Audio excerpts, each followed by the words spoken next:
Saw the high walls, it was immediately apparent to me that it would be a great place to show large canvases.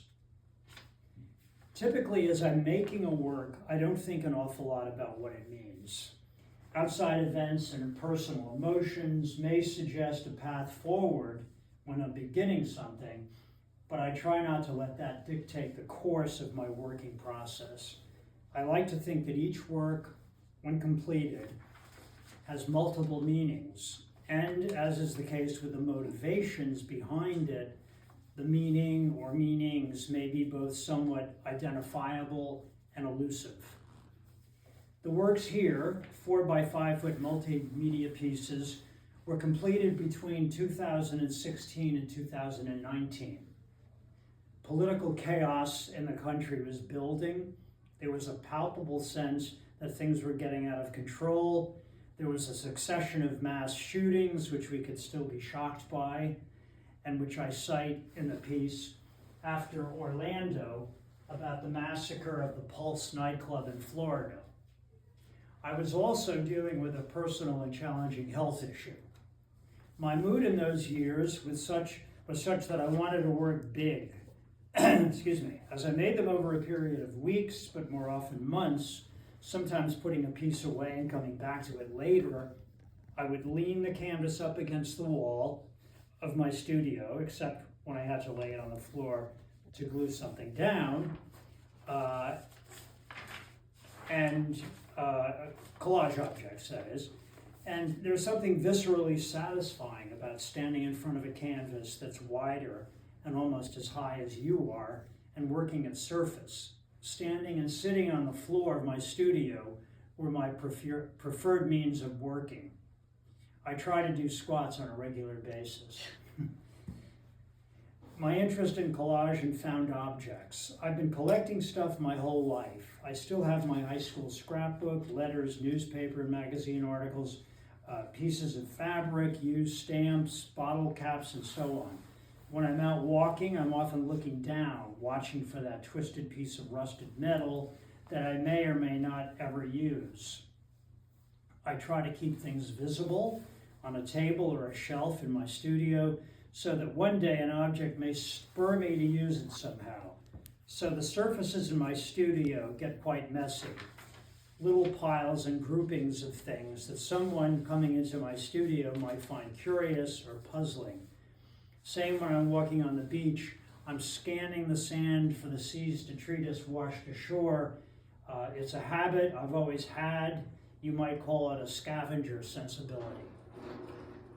In terms of art history, my use of materials, newsprint, organic items, such as dried plants and other found objects, can be traced to 20th century Dadaism and Surrealism, and earlier from Braque and Picasso, who began gluing strips of paper, wallpaper, newsprint, musical scores onto their works, to Kurt Schwitters and the Dadaists using newsprint, old bus tickets, who took it even further, and the American abstract expressionists, Robert Motherwell, Jasper Johns, and Robert Rauschenberg, to name just a few.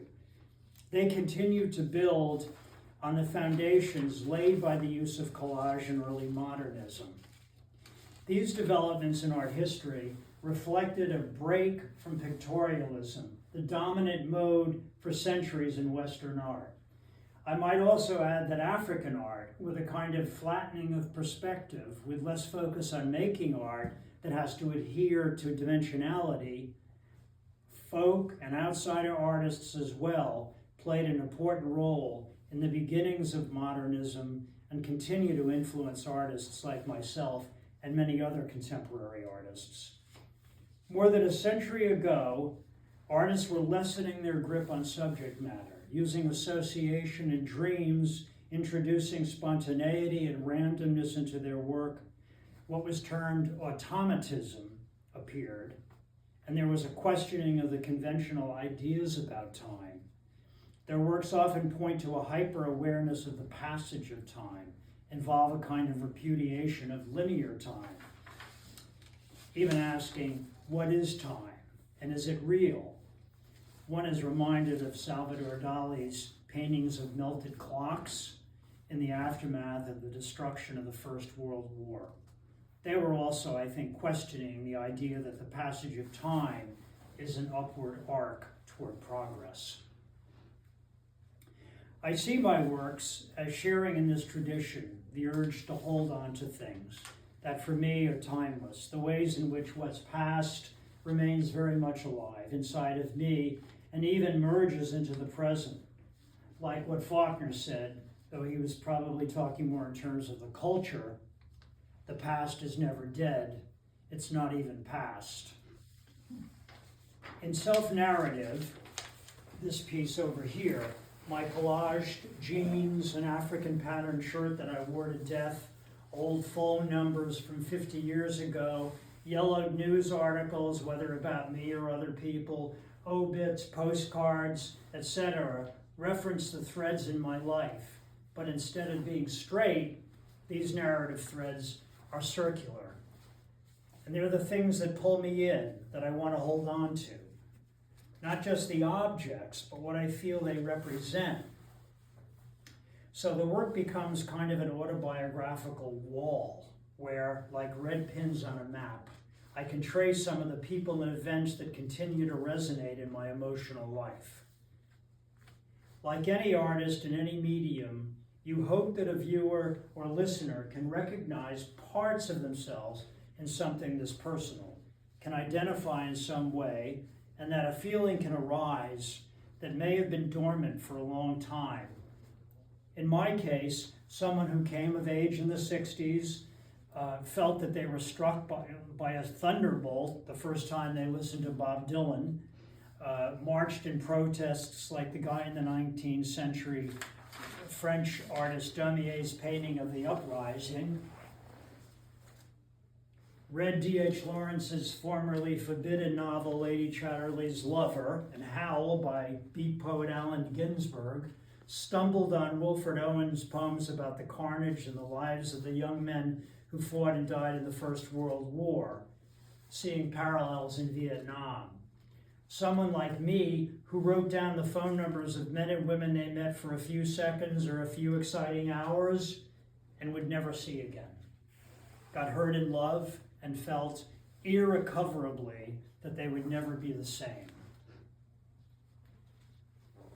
People often ask about the steps in making a multimedia work. How do you begin? When I first started, I would try to gather all the objects I thought I wanted to work with and lay them in front of me. I still do that to some degree, but I'll often find that in the process, I'm reminded of something else. Perhaps a drawing I kept that one of my daughters did as a child. I may use a fragment of that, or I may look over on the bulletin board and see something pinned to it that I want to use. I may stumble on something in a parking lot, a discarded grocery list, say, that I want to somehow use. Serendipity, associations in the mind come to play. The mind for me is collage-like, moving backwards and forwards and sideways ad infinitum. You don't overanalyze what you work with. If it jumps out at you, you don't ask questions. You just find a way to use it. Two of the works here, the Caravaggio canvases, were inspired by a trip to Rome many years ago, which led to my becoming a kind of Caravaggio groupie. I was taken with Caravaggio's dramatic use of light and shadow, chiaroscuro, it's a tough word to pronounce, but just as much by the way that he brought ordinary, unidealized, and some would say disreputable people into his paintings, depicting sacred religious themes. There's a rawness about his subjects, as though you could reach out and move an arm and feel the flesh. The paradox of Caravaggio as the greatest painter of the Baroque period, whose reputation for an incredible work ethic and long working hours in his studio was unparalleled, and at the same time, who was also a kind of thug, a ruffian, continues to fascinate me. Allegedly in a duel over a disagreement about who won a tennis match, Caravaggio killed a man, and as a result had to leave Rome and go into exile for many years. The writer Francine Prose referred to Caravaggio as the Mapplethorpe of his time, though I've never heard that Mapplethorpe got into physical brawls. De Kooning, yes, reputedly was handy with his fists at New York's legendary Cedar Tavern in the 50s. But as far as I know, neither Mapplethorpe nor de Kooning ever killed anyone. Prose suggests that apart from having a volatile personality, Caravaggio resented being equated with the work of lesser artists of that period. As I mentioned earlier, another work, After Orlando, No Way to Know, references the tragic massacre at the Pulse nightclub in 2016. A painting like this is a kind of elegy, a memorial to those who died. I've been asked about the form I used, which might be likened to a multi-headed snake fused to the torso of a turtle. The answer is, I don't know where in me this form arose from. Then, in a somewhat different way, a work may reflect my passion for color and using it in various combinations and boldly. The canvas red, for example, it's mostly paint, but has some collaged elements, including the skeleton of a toad. I saw the toad one summer jumping up and down outside my studio window. It had fallen into the window's well. I went outside to retrieve it so I could free it, but it was gone. About 6 months later, when I was cleaning out the leaves in the well, I found its skeleton. So there it is, freed. But I tend not to see any one work as just one thing. I strive to make it multifaceted and multi-meaninged. Some of it may have a transparency, while at the same time a hiddenness, the sense of layered meaning. Every artist wants a work at its best to give something new to a viewer each time their work is encountered. That's also true in my own experience of looking at my work. I think making art involves two seemingly opposed states of mind working side by side.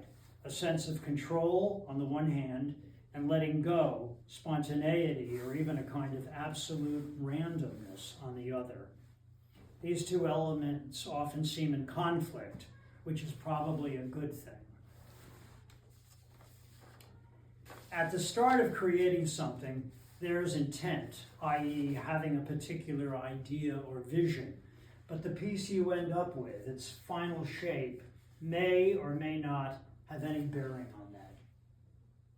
Finally, I think all art, from a simple pencil drawing of a tree to the most elaborate multi-layered painting, is akin to and in the same spirit as early scratchings on the walls of caves, having as its basis the artist's cry.